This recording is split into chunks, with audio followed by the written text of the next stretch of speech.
సౌలు యొక్క పతనానికి గల కారణం ఏంటో తెలుసా? అతని పిలుపు రాజ్యాభిషేకం. రాజు పరిపాలన చేయాలే తప్ప బలి చేయడానికి అతనికి హక్కు లేదు.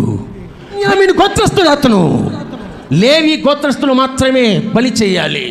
నువ్వు ఎలా, ఎంత ధైర్యం ఉంటే, ఎంత సాహసించి దేవుని యొక్క సేవకులు చేయవలసిన పని నువ్వెలా చేస్తావు?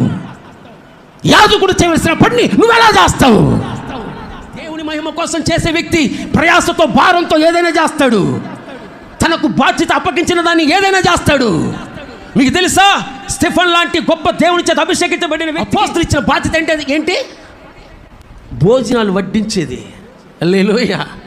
దానిని కూడా యథార్థంగా చేశాడు కాబట్టి స్టెఫన్ని దేవుడు ఉన్నతమైన స్థాయిలో ఆశీర్వదించాడు. చప్పట్లు కొట్టి హల్లెలూయా. నాకున్న అభిషేకానికి, నాకున్న జ్ఞానానికి, నాకున్న టాలెంట్కి నేను ఏదైనా చేయొచ్చు అనుకోవాలా స్టెఫెన్? అపోస్తలులు తనకిచ్చిన బాధ్యతను కరెక్ట్గా, పర్ఫెక్ట్గా చేశాడు. అందుకే సుబుద్ధి గల దేవుని అభిషేకము చేత ఏర్పరచబడిన స్టెఫెన్ అని బైబిల్లో రాయబడుతుంది. నిన్ను దేని కొరకు ఏర్పరిచాడు, దేని కొరకు పిలిచాడో అది మాత్రమే మనం చేయాలి. కానీ మన ఇష్టానుసారంగా ఏది పడుతుంది చేయడానికి ఇది మన పరిచర్య కాదు. ప్రపంచవ్యాప్తంగా సువార్థికుడుగా గొప్ప పేరుగాంచిన ఒక వ్యక్తి డాక్టర్ బిల్లీ గ్రహాం.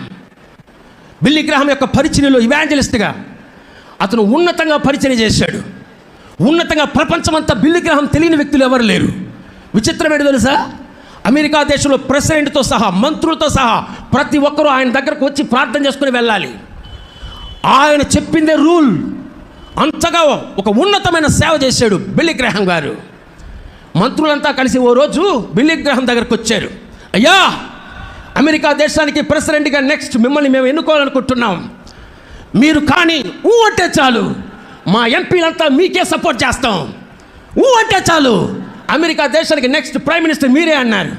వెంటనే చిరునవ్వుతో అన్నాడు, ఆఫ్టర్ ఆల్ అమెరికా ప్రెసిడెంట్ కోసం, ఆఫ్టర్ ఆల్ అంత చిన్న ఉద్యోగం కోసం ఉన్నతమైన సేవకుడుగా ఉన్న ఉద్యోగాన్ని నేను వదులుకోను అన్నాడు.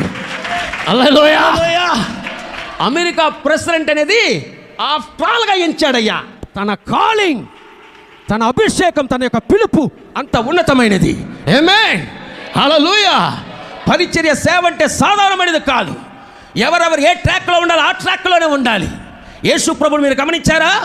యేసు ప్రభువును ప్రజలంతా కలిసి మిమ్మల్ని రాజుగా చేస్తామయ్యా అని చెప్పి అందరూ గుంపుగూడేసి యేసు ప్రభువును రాజుగా చేయాలనుకున్నారు. యేసు ప్రభు చెప్పిన కార్యం ఏంటో తెలుసా?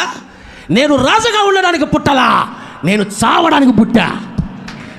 ప్రజల కోసం రాజుగా ఉండడానికి నేను పుట్టలా, ప్రజల కోసం చావడానికి పుట్టా.